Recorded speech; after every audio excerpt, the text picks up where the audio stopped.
जय श्री राम। आज का क्लास स्टार्ट करते हैं। पॉवर्टी या चैलेंज का दूसरा पार्ट है वीडियो का। पहला पार्ट आप देख सकते हैं हमारे चैनल पे।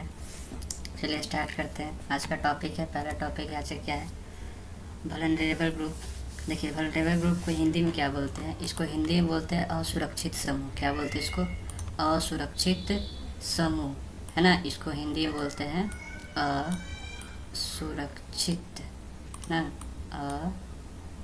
असुरक्षित समूह। असुरक्षित समूह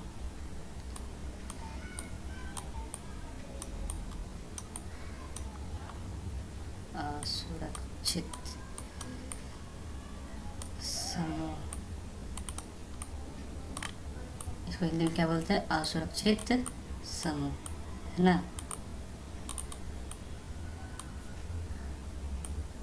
देखिए, असुरक्षित समूह किसको बोलते हैं? The proportion of people below poverty line is also not same for all social group and economic category in India.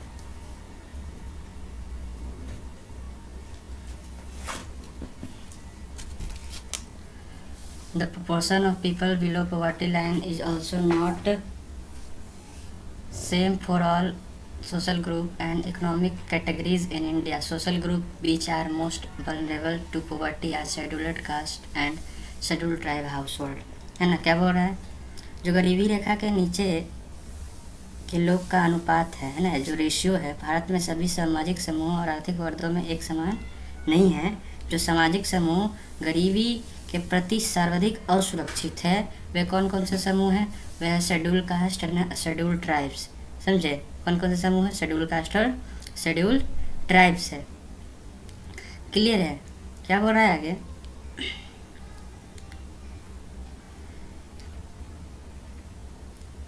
आगे बोल रहा है क्या, कौन कौन से अनुसूचित जाति और अनुसूचित जनजाति के परिवार है ना। Similarly among the economic group, the most vulnerable group are the rural agriculture labor household and the urban casual labor household, है ना। क्या बोल रहा है? इसी प्रकार आर्थिक समूहों में सर्वाधिक असुरक्षित समूह ग्रामीण कृषि श्रमिक परिवार और नगरीय अनियत मजदूर परिवार है ना। यानी वल्नरेबल ग्रुप में वो सारे लोग आ जाएंगे, है ना, जो रूरल एग्रीकल्चर लेबर से बिलोंग करते हैं, हाउस होल्ड से बिलोंग करते हैं ना। अर्बन कैजुअल वर्कर है ना। Urban casual labour households है। समझे? क्या बोल रहे हैं यहाँ पे? Although the average for people below poverty line for all groups in India is 2243 out of 100 people belonging to scheduled tribes are not able to meet their basic need, है ना। क्या बोल रहा है? गरीबी रेखा के नीचे के लोग का औसत भारत में सभी समूहों के लिए 22 है। कितना है? 22 है। अनुसूचित जनजातियों के 100 में से 43, है ना, लोग अपनी मूल आवश्यकताओं को पूरा करने में असमर्थ है। समझ रहे बात को? यानी जो हमारी रोज़ की मूल आवश्यकताओं है, जो शेड्यूल्ड ट्राइब्स है, 100 में से 43 लोग हैं ना, अपने मूल आवश्यकताओं को पूरा नहीं कर पाते हैं। समझे बात को? Similarly 34% of casual labour worker in urban area are below poverty line. इसी प्रकार 34% जो कैजुअल वर्कर है अर्बन एरिया में, शहरी क्षेत्र में, वो क्या है? पॉवर्टी लाइन के नीचे है। About 34% of casual labour farm and 29% of scheduled caste are also poor. समझे? यानी 34% कैजुअल लेबर और 29% शेड्यूल कास्ट क्या है? वो भी गरीबी रेखा के नीचे ही आते हैं। The double disadvantage of being a landless casual wage labour household in the socially disadvantage social group of the schedule caste और the schedule tribes population highlight the seriousness of the problem, है ना। क्या बोल रहे हैं यहाँ पे? अनुसूचित जनजाति या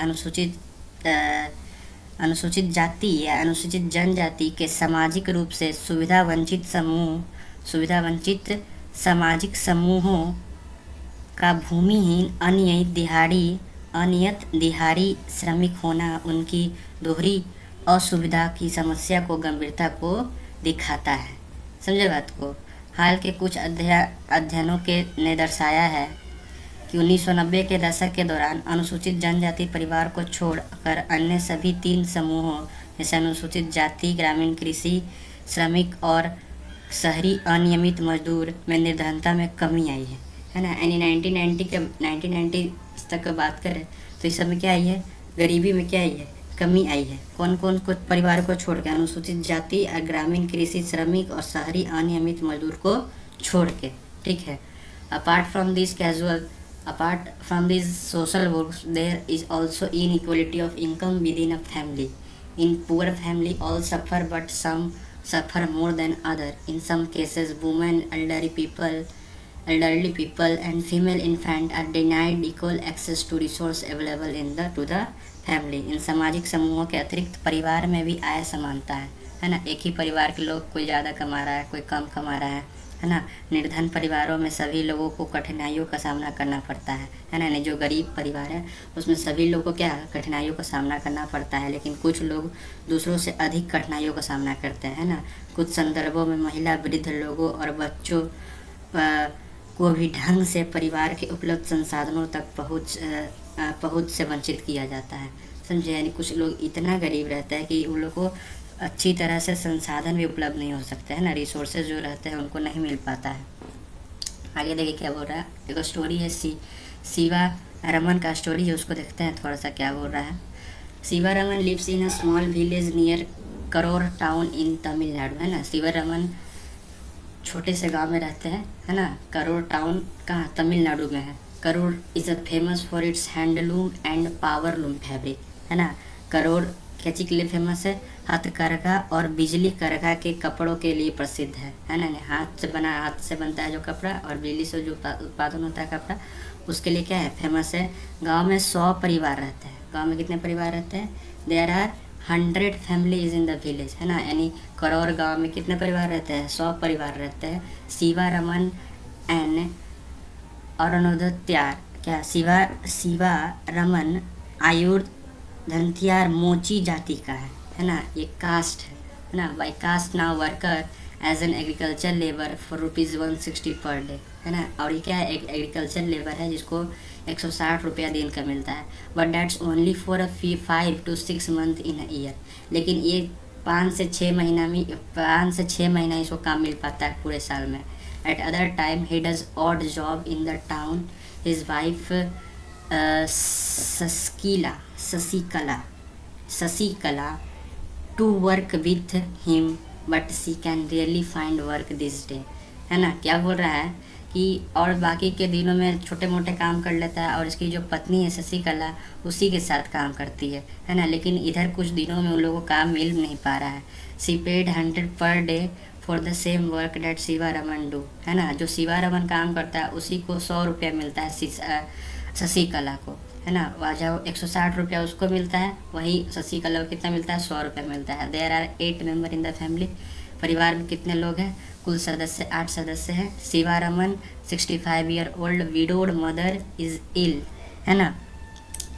क्या बोल रहा है यहाँ पे परिवार में 8 सदस्य हैं। शिवा रमन की 65 वर्ष की विधवा माँ, क्या 65 वर्ष की विधवा माँ बीमार है और प्रतिदिन के कामों में उसे सहायता की आवश्यकता पड़ती है, समझे। यानी उसकी माँ क्या है, बीमार है और रोज़ की काम उनकी आवश्यकता पड़ती है।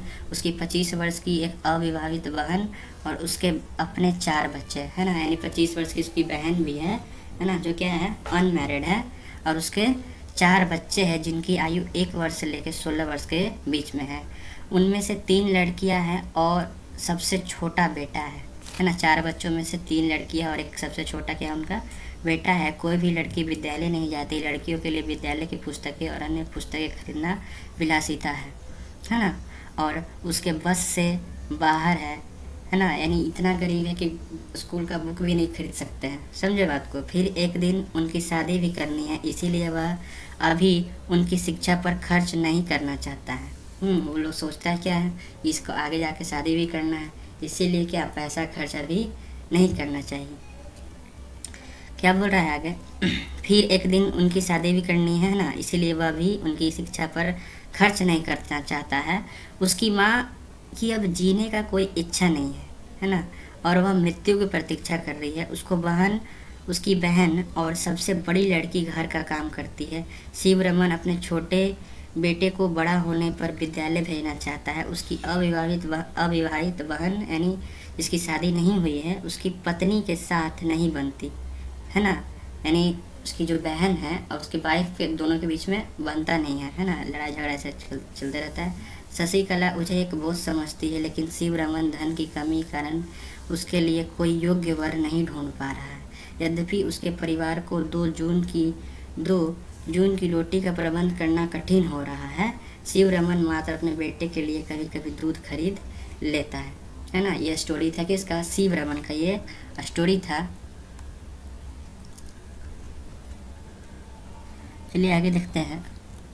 आगे क्या हुआ? इंटर स्टेट डिस्पार्टीज क्या बोलता है?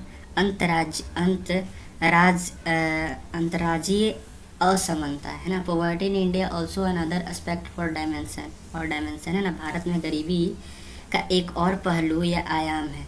हाँ, the proportion of the poor people is not the same in every state है ना। यानी जो प्रपोर्शन है, रेशियो है, पूरे स्टेट में गरीब लोगों का रेशियो क्या है? एक जैसा नहीं है। Although state level poverty has witness a secure decline from the level of early 70s. The success rate of reducing poverty varies from state to state. मतलब क्या बोल रहा है? 1970 के दशक के प्रारंभ से राज्य स्तरीय गरीबी में सुदीर्घकालिक कमी हुई है। निर्धनता यानी गरीबी कम करने में सफलता की दर विभिन्न राज्यों में अलग अलग है। क्या है? विभिन्न राज्यों में क्या है? अलग अलग है। वर्ष 2011-12 भारत में निर्धनता अनुपात 22% है ना। अकॉर्डिंग टू डेटा क्या 11 एंड 12 भारत में कितनी गरीबी का रेशियो है? 22% है ना। कितना है? 22% है। कुछ राज्य जैसे मध्य प्रदेश, असम, उत्तर प्रदेश, बिहार, उड़ीसा में गरीबी अनुपात राष्ट्रीय अनुपात से क्या है? ज़्यादा है। जैसे कि आरेख 3.2 दर्शाता है। बिहार और उड़ीसा क्रमशः 33.7 एंड 32.6% निर्धनता यानी गरीबी औसत के साथ 2 सर्वाधिक निर्धन यानी गरीब राज्य बने हुए हैं है ना। यानी अभी सबसे ज़्यादा गरीब है उड़ीसा और कौन है? बिहार ही चल रहा है। उड़ीसा, मध्य प्रदेश, बिहार और उत्तर प्रदेश में ग्रामीण निर्धनता के साथ नगरीय निर्धनता भी अधिक है।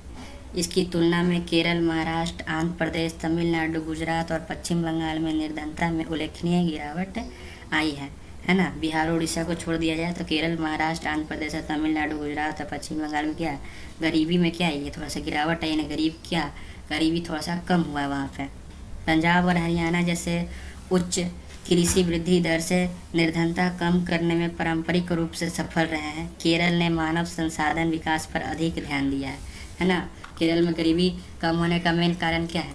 केरल में गरीबी मेन कम होने का कारण क्या है? कि मानव संसाधन पे ध्यान दिया है ना। ह्यूमन रिसोर्सेज पे क्या दिए हैं? वो लोग ध्यान दिए हैं। केरल के गवर्नमेंट जो है ह्यूमन रिसोर्सेज पे क्या दिए है? ध्यान दिए है। समझ गए? और क्या बोल रहा है? केरल ने मानव संसाधन विकास पर अधिक ध्यान दिया है। पश्चिम बंगाल में भूमि सुधार उपयोग से निर्धनता कम करने में सहायता मिली है। आंध्र प्रदेश में, तमिलनाडु में अनाज का सार्वजनिक वितरण इसमें सुधार का कारण हो सकता है ना। यानी बहुत सारे ऐसे कारण हैं जो पंजाब, केरल, महाराष्ट्र, आंध्र प्रदेश, तमिलनाडु को क्या गरीबी रेखा से ऊपर उठाने का प्रयास में मदद करता है। समझे? आगे देखिए क्या बोल रहा है। ग्लोबल पॉवर्टी सिनेरियो है ना। ग्लोबल पॉवर्टी सिनेरियो वैश्विक निर्धनता परिदृश्य है ना। अब देखते हैं कि वर्ल्ड वाइज गरीबी का क्या हाल है ना। विभिन्न देशों में अत्यंत आर्थिक निर्धनता है ना। विभिन्न देशों में अत्यंत आर्थिक निर्धनता में रहने वाले लोगों का अनुपात 1990 के 36% से गिरकर 2015 में 10% हो गया है ना। यानी पूरा दुनिया में ध्यान दीजिए। क्या ध्यान दिया जाता है? पूरा दुनिया में ध्यान दिया जाए तो 1990 से लेकर 1915 में गरीबी में क्या आई है? भारी गिरावट आई है। क्या आई है? भारी गिरावट आई है। 1990 में परसेंट कितना था? 1990 में परसेंट था 36% गरीब थे। कितने परसेंट थे? 36%। और 2015 में कितने? 2015 की बात करें, 2015 में ये डेटा कितना हो गया है? 10% हो गया। कितना हो गया है? 10% हो गया है। ठीक है। आगे क्या बोल रहे हैं? वैश्विक गरीबी में उल्लेखनीय गिरावट आई है ना। लेकिन इनमें बहुत क्षेत्रीय भिन्नताएं पाई जाती है। तीव्र आर्थिक प्रगति और मानव संसाधन विकास में बहुत निवेश के कारण चीन और दक्षिण पूर्व एशिया के देशों में निर्धनता में विशेष कमी आई है ना। यानी चीन और बाकी सब एशिया देश है, दक्षिण पूर्व एशिया देश है, वो मानव संसाधन पे क्या किए, पूरा ध्यान दे दिए, विकास किए मानव संसाधन का, जिसके कारण क्या वहाँ गरीबी कम हुई। समझे बात को। आगे क्या बोल रहा है, चीन में गरीबों की संख्या 1981 यानी 1981 में 88.3% से घट कर 2008 में 14.7% हो गया था, है ना। वर्ष 2019 में 0.6% रह गई थी, है ना। यानी सबसे कम गरीब है कहाँ, कौन है, चाइना, है ना। चाइना में गरीबी रेखा क्या है, गरीब लोग बहुत कम रहते हैं। समझे बात को। आगे क्या बोल रहा है,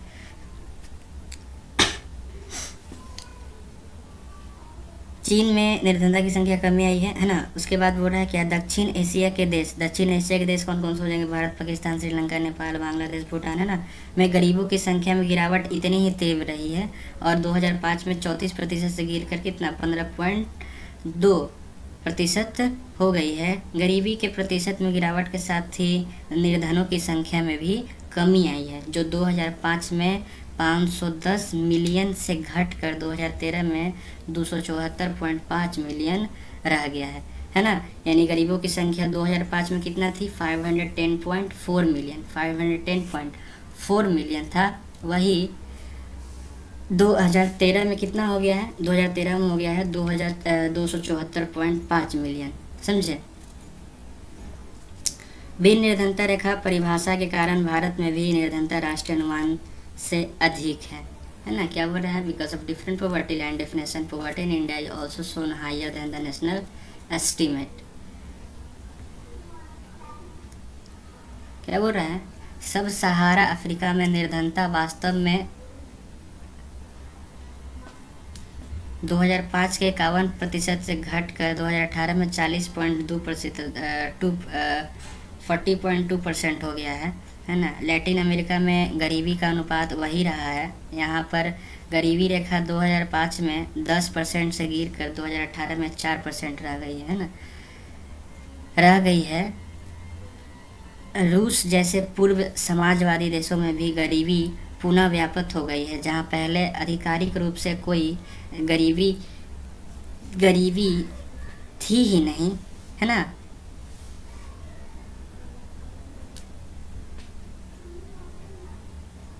विभिन्न देशों में गरीबी के नीचे रहने वाले लोगों का अनुपात दर्शाती है। क्या बोल रहा है, संयुक्त राष्ट्र के नए सतत विकास को लक्ष्य को 2023 तक सभी प्रकार की गरीबी खत्म करने का प्रस्ताव है ना। यानी जो अमेरिका है, अमेरिका क्या ले लिया है, प्रण ले लिया है, एक ऐसा लक्ष्य लेकर चल रहा है कि 2030 तक पूरा गरीबी का कर देना है, ख़त्म कर देना है ना। आगे क्या बोल रहा है,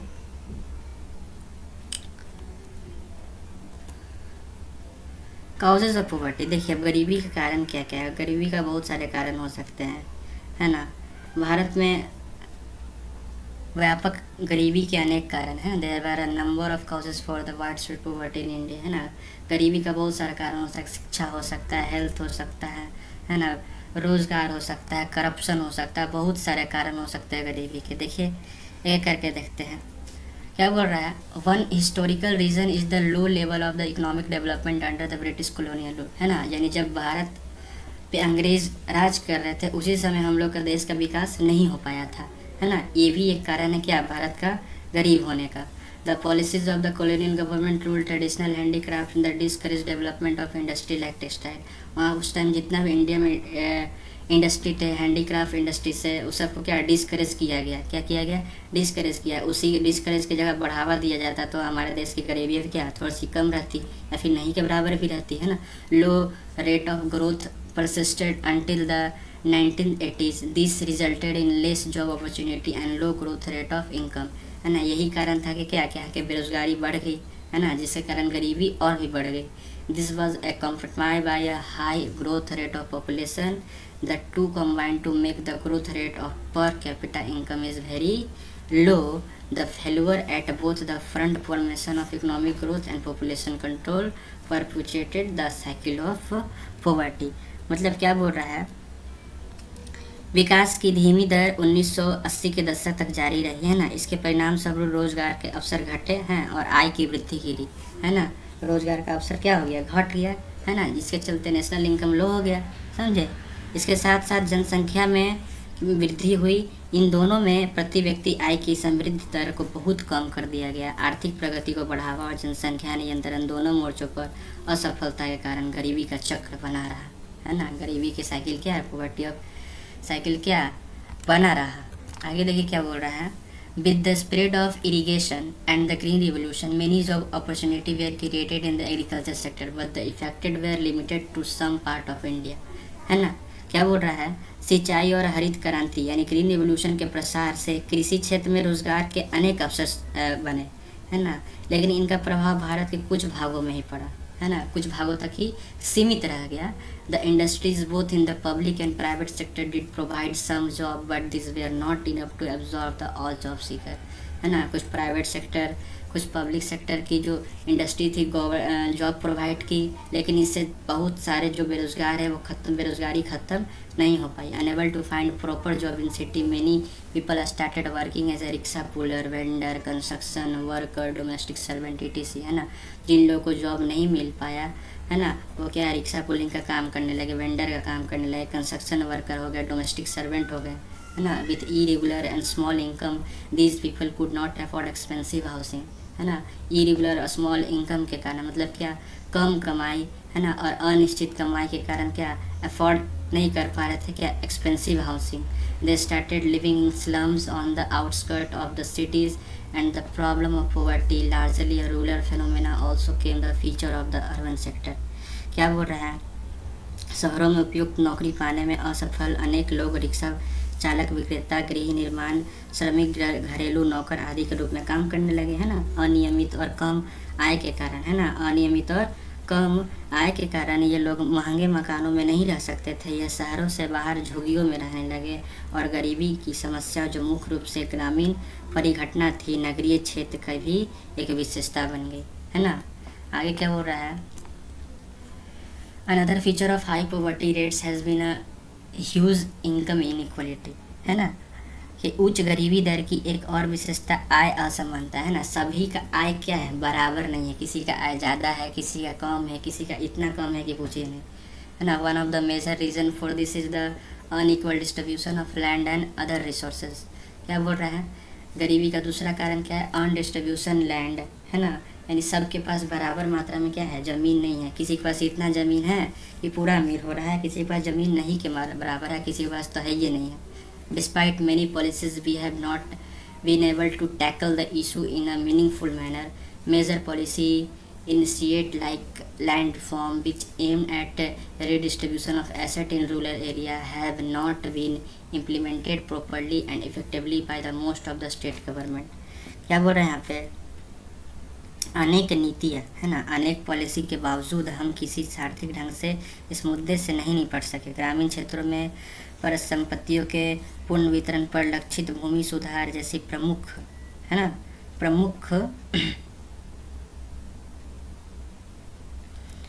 ग्रामीण क्षेत्रों में परिसंपत्तियों के पूर्ण वितरण पर लक्षित भूमि सुधार जैसी प्रमुख नीति पहल को ज़्यादातर राज्य सरकारों ने प्रभावी ढंग से कार्यान्वित नहीं किया, है ना। यानी बहुत सारी पॉलिसीज जो है सरकार अच्छी ढंग से नहीं चला पाई, समझे। Since lack of the land resources has been one of the major causes of the poverty in India. Proper implementation of policies could have improved the life of the million of rural people. Rural poor क्या बोल रहा है, main कारण यहाँ पे क्या बोल रहा है, लैक ऑफ लैंड रिसोर्सेज। क्या lack of land resources has been one of the major cause of poverty in India, है ना। Proper implementation of policies could have improve the life of million of rural poor, है ना। अगर बहुत सारे जो policy अच्छे ढंग से चलाए जाते तो क्या अभी तक गरीबी यहाँ पे ख़त्म हो जाती, समझे बात को। आगे क्या बोल रहा है,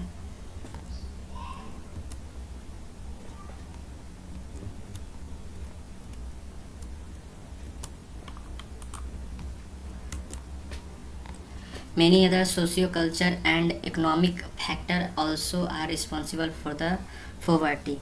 क्या बोल रहे हैं यहाँ पे,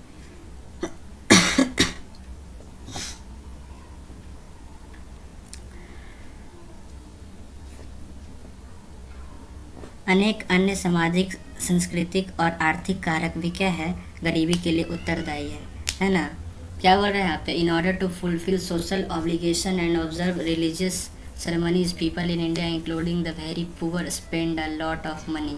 Small farmer need money to buy agriculture input like seed, fertilizer, pesticides. Since poor people hardly have any savings, they borrow, unable to repay because of poverty. They become victim of independence. So the high level of independence is both of the cause and effect of poverty. क्या बोल रहे हैं यहाँ पे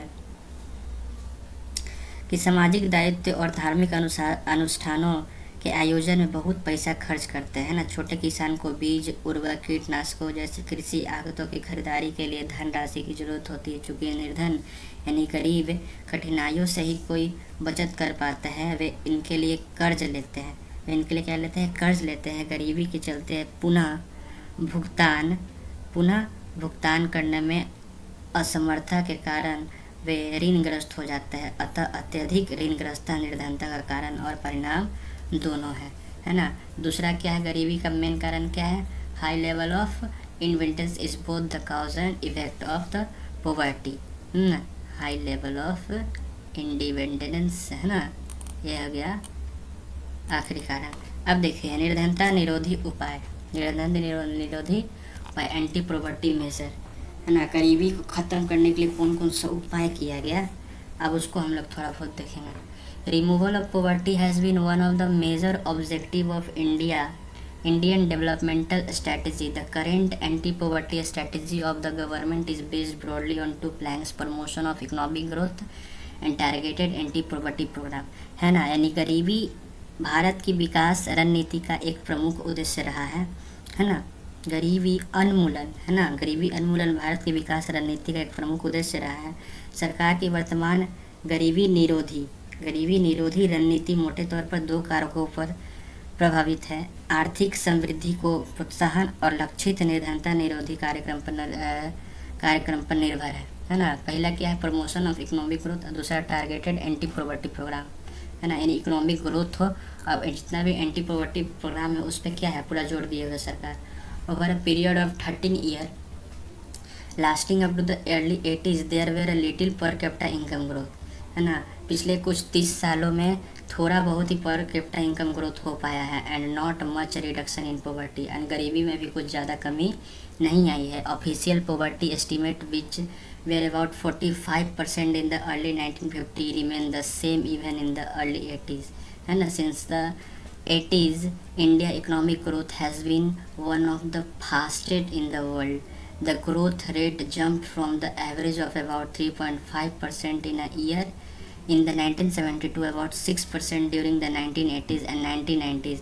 The higher growth rate have helped significantly in the reduction of poverty. क्या बोल रहा है? 1980 के दशक के आरंभ तक समाप्त हुए 30 वर्ष की अवधि के दौरान प्रति व्यक्ति आय में कोई वृद्धि नहीं हुई है और निर्धनता में भी यानी गरीबी में भी अधिक कमी नहीं आई है। 1950 के दशक के आरंभ में आधिकारिक गरीबी अनुमान 45% का था और आरंभ में आधिकारिक निर्धनता और 1980 के दशक के आरंभ में ही वही बना रहा है ना। 1980 के दशक से भारत की आर्थिक समृद्धि पर विश्व में सबसे अधिक रही है।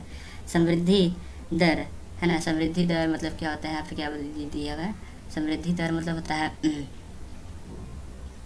Economic growth. क्या होता है?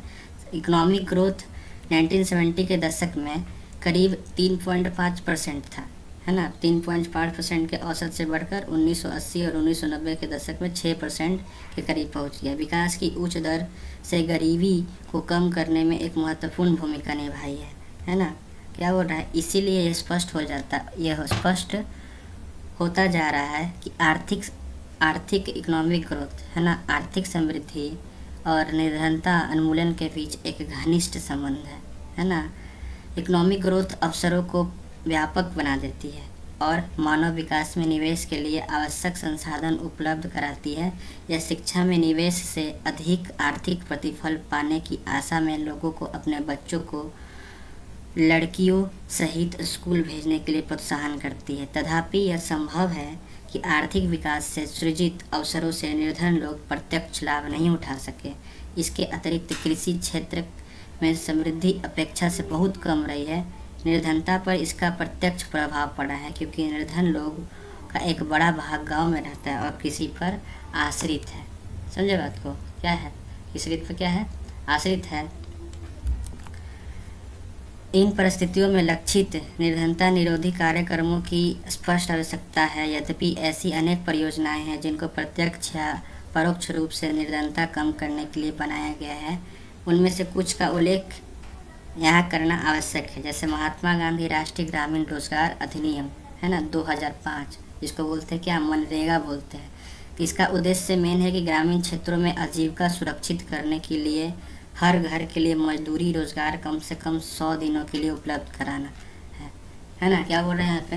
Mahatma Gandhi national rural employment guarantee act 2005 का मेन एम क्या है? मेन एम क्या है कि आपको 100 दिन का, कितना दिन का? 100 दिन का रोजगार प्रदान करना है ना। कितना दिन का? 100 दिन का। कुछ बोलेगा कि 100 दिन से पेट भर जाएगा, तो 100 दिन का रोजगार ये उन लोगों के लिए था जो 365 दिन में कुछ दिन रोजगार में रहते हैं और कुछ दिन बेरोजगार रहते हैं। समझे? अब बोलिएगा कुछ दिन रोजगार है कुछ दिन बेरोजगार, इससे हम क्या समझे? तो इससे क्या, जैसे किसान खेती करता है तो पूरे साल में वो कुछ दिन रोजगार में रहता है ना, कुछ दिन क्या रहता है? वो बेरोजगार रहता है। तो उन्हीं के लिए क्या ये स्कीम क्या किया गया था? ये लागू किया गया था, जिसको मनरेगा बोला गया। इसका फुल फॉर्म होता है Mahatma Gandhi national rural employment guarantee act 2005 में इसको लॉन्च किया गया था। समझे बात को? इसका उद्देश्य सतत विकास में मदद करना ताकि सूखा, वन कटाई एवं मिट्टी के कटाव जैसी समस्याओं से बचा जा सके। इस प्रावधान के तहत 1/3 रोजगार महिलाओं के लिए सुरक्षित किया गया है ना। यानी 1/3 सीट किसके लिए रिजर्व हो गया? वुमेन्स के लिए, है ना, इस एक्ट के अनुसार। आगे क्या बोल रहा है? इस स्कीम के अंतर्गत 4.78 करोड़ परिवार को 220 करोड़ प्रति व्यक्ति रोजगार उपलब्ध कराया गया है ना। इस योजना के अंतर्गत अनुसूचित जाति और अनुसूचित जनजाति एवं महिलाओं का हिस्सा क्रमशः 23%, 17% और 93% रहा। औसतन रोजगार वर्ष 2006 से 7 में 65 रुपये से बढ़कर 132 रुपये वर्ष 2013-14 में कर दिया गया। हाल ही में मार्च 2018 में विभिन्न राज्यों में अकुशल मैनुअल श्रमिकों के लिए मजदूरी दर संशोधित कर दी गई। इन राज्यों एवं संघ शासित प्रदेशों में यानी यूनियन टेरिटरी में मजदूरी दर की सीमा परिसर है, जैसे 281 रुपया प्रतिदिन ये हरियाणा के श्रमिकों के लिए है ना। 168 रुपया प्रतिदिन ये बिहार और झारखंड के मजदूरों की तय की गई है। केंद्र सरकार राष्ट्रीय रोजगार गारंटी कोष की स्थापित करेगी, है ना, स्थापित करेगी। और क्या बोल रहे हैं यहाँ पे? एक है प्रधानमंत्री रोजगार योजना। क्या है? प्रधानमंत्री रोजगार योजना। प्रधानमंत्री रोजगार योजना देखिए क्या है। प्रधानमंत्री रोजगार योजना जैसे 1993 में आरंभ किया गया। इस कार्यक्रम का उद्देश्य ग्रामीण क्षेत्रों और छोटे शहरों के शिक्षित बेरोजगार युवाओं के लिए स्वरोजगार के अवसर सृजित करता है ना। इसका मेन एम क्या था? पढ़े लिखे बेरोजगारों के लिए ये योजना चलाया गया था, है ना। जो पढ़े लिखे बेरोजगार हैं, उनके पास कोई काम नहीं है, ग्रेजुएशन करके, इंटर करके, मैट्रिक करके जो घर में बैठे रहते हैं, उनके लिए ये योजना चलाया गया था। उनके अंदर सेल्फ एम्प्लॉयमेंट क्रिएट करने के लिए इस योजना को क्या किया गया? चलाया गया। ये योजना कब पास हुआ था? 1993 में लॉन्च किया गया था। देखिए क्या बोल रहे हैं? उन्हें लघु व्यवसाय और उद्योग स्थापित करने में उनकी सहायता दी जाती है ना। ग्रामीण रोजगार सृजन कार्यक्रम का आरंभ 1985 में किया गया था। ग्रामीण रोजगार क्या बोल रहा है? Rural employment generation programme was launch in 1995। इस प्रोग्राम का मेन एम क्या था? The programme is to create self employment opportunity in rural area, है ना। यानी गांव देहात में और छोटे शहरों में क्या सेल्फ एम्प्लॉयमेंट क्रिएट करना था। इस रूरल एम्प्लॉयमेंट जनरेशन प्रोग्राम का मेन मकसद यही था, मेन एम यही था, है ना। Target for creating 25 lakh new job has been set for the programme under the 25-ईयर प्लान। क्या बोला गया था कि 10वीं पंचवर्षीय योजना में इस कार्यक्रम के अंतर्गत 25 लाख नए रोजगार के अवसर सृजित करने का लक्ष्य रखा गया था, है ना। एक था स्वर्ण जयंती ग्राम स्वरोजगार योजना, जिसको SGSY बोलते हैं, ये लॉन्च हुआ था 1999 में, 1999 में। The programme aims to bringing the assist poor family above the poverty line, है ना, यानी जो गरीब लोग हैं उसको गरीबी लाइन से क्या ऊपर उठाया जाए, है ना। Organising them to into self help group through a mix of bank credit and government subsidy, है ना, अंडर द प्रधानमंत्री ग्रामोदय योजना।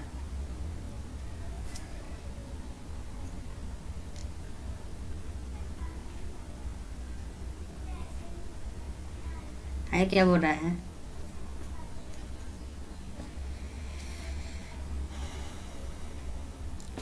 स्वर्ण जयंती ग्राम स्वरोजगार योजना का आरंभ 1999 किया गया था। यह कार्यक्रम का उद्देश्य सहायता प्राप्त निर्धन परिवार को स्व सहायता समूहों के संगठित कर बैंक ऋण और सरकारी सहायता के संयोजन द्वारा निर्धनता रेखा से ऊपर लाना, है ना। प्रधानमंत्री ग्रामोदय योजना के अंतर्गत प्राथमिक स्वास्थ्य, प्राथमिक शिक्षा, ग्रामीण आश्रय, ग्रामीण पेयजल और ग्रामीण विद्युतीकरण, है ना। क्या बोल रहा है इसमें? स्वर्ण जयंती ग्राम स्वरोजगार योजना आप लोगों को समझ में आ गया होगा, है ना। इसका देखिए, इस कार्यक्रम का उद्देश्य सहायता प्राप्त निर्धन परिवारों को स्व सहायता समूहों में संगठित कर बैंक ऋण और सरकारी सहायता के योजना द्वारा निर्धनता रेखा से ऊपर लाना है। दूसरा था प्रधानमंत्री ग्रामोदय योजना, इसको लॉन्च किया गया था 2000 में, है ना, के अंतर्गत प्राथमिक स्वास्थ्य, प्राथमिक शिक्षा, ग्रामीण आश्रय, ग्रामीण पेयजल और ग्रामीण विद्युतीकरण यानी इलेक्ट्रिफिकेशन जैसी मूल सुविधाओं के लिए राज्य को अतिरिक्त केंद्रीय सहायता प्रदान की जाती है ना। एक और महत्वपूर्ण योजना था अंत्योदय अन्न योजना, है ना। इसको भी लॉन्च किया गया था 2000 में ही, 25 दिसंबर 2000 को इसको लॉन्च किया था अटल बिहारी वाजपेयी ने, जिसके बारे में आप अगले अध्याय में विस्तार से पढ़ेंगे। समझे बात को? आगे क्या बोल रहा है? इन कार्यक्रमों के मिले जुले परिणाम हुए। उनके कम प्रभावी होने का एक मुख्य कारण उचित कार्यान्वयन है और सही लक्ष्य निश्चित करने की कमी थी। इसके अतिरिक्त कुछ योजनाएं परस्पर व्यापी भी है ना। अच्छी नीयत के बावजूद इन योजनाओं के लाभ उनके पात्र निर्धनों को पूरी तरह नहीं मिल पाए। इसीलिए हाल के कुछ वर्षों में निर्धनता उन्मूलन कार्यक्रम के उचित पर्यवेक्षण पर अधिक बल दिया गया है ना। भावी चुनौतियाँ देखिए कौन कौन सी चुनौतियाँ आई है गरीबी को दूर करने के लिए। बहुत सारी चुनौतियाँ हैं। देखिए, भारत में निर्धनता में निश्चित रूप से गिरावट आई है। निश्चित रूप से क्या ये गिरावट आई है, लेकिन प्रगति के बावजूद गरीबी उन्मूलन भारत की एक सबसे बड़ी क्या है, बाध्यकारी चुनौती है ना। क्या है सबसे बड़ी बाध्यकारी चुनौती है। ग्रामीण और शहरी क्षेत्रों और विभिन्न राज्यों में निर्धनता में व्यापक असमानता है। क्या है? असमानताएं है। कुछ सामाजिक और आर्थिक समूह निर्धनता प्रति के अधिक असुरक्षित। आशा की जा रही है कि निर्धनता उन्मूलन में अगले 10 से 15 वर्षों में अधिक प्रगति होगी। यह मुख्यतः उच्च आर्थिक समृद्धि, सर्वजन निःशुल्क प्राथमिक शिक्षा पर जोर, जनसंख्या विकास में गिरावट, महिलाओं और समाज के आर्थिक रूप से कमजोर वर्गों के बढ़ते सशक्तिकरण के कारण संभव हो सकेगा, है ना। लोगों के लिए गरीबी की आधारिक परिभाषा उनके केवल एक सीमित भाग पर लागू होती है। यह न्यूनतम जीवन निर्वाह के उचित स्तर की अपेक्षा जीवन निर्वाह के न्यूनतम स्तर के विषय में है। अनेक बुद्धिजीवों ने इसका समर्थन किया है कि गरीबी की अवधारणा का विस्तार मानव निर्धनता तक कर देना चाहिए। हो सकता है कि बड़ी संख्या में लोग अपना भोजन जुटाने में असमर्थ हो, लेकिन क्या उनके पास शिक्षा है? क्या उनके पास शिक्षा है, या घर है, या स्वास्थ्य सेवा की सुविधा है, या रोजगार की सुरक्षा है, या आत्मविश्वास है? क्या वे जाति और लिंग आधारित भेदभाव से मुक्त है? क्या बाल श्रम की प्रथा अब भी प्रचलित है? विश्वव्यापी अनुभव बताते हैं कि विकास के साथ निर्धनता की परिभाषा भी बदलती है। निर्धनता उन्मूलन हमेशा एक गतिशील लक्ष्य है। आशा है कि हम अगले दशक के अंत तक सभी लोगों को केवल आय के संदर्भ में न्यूनतम आवश्यक आय उपलब्ध करा सकेंगे। सभी को स्वास्थ्य सेवा, शिक्षा, रोजगार, सुरक्षा उपलब्ध कराना, लैंगिक समता तथा निर्धनों का सम्मान जैसी बड़ी चुनौती हमारे लक्ष्य होंगे। ये और भी बड़े काम होंगे। ठीक है। इसमें गलती क्या हो गया कि जो शुरू में आप देखे क्लास 10 लिखा गया है ना, है ये क्लास 9 का चैप्टर। पहला वीडियो में भी यही गलती हो गया, तो उसके लिए थोड़ा सा सॉरी, है ना। अच्छा लगे तो क्या वीडियो को लाइक करें और सब्सक्राइब करें। जय श्री राम।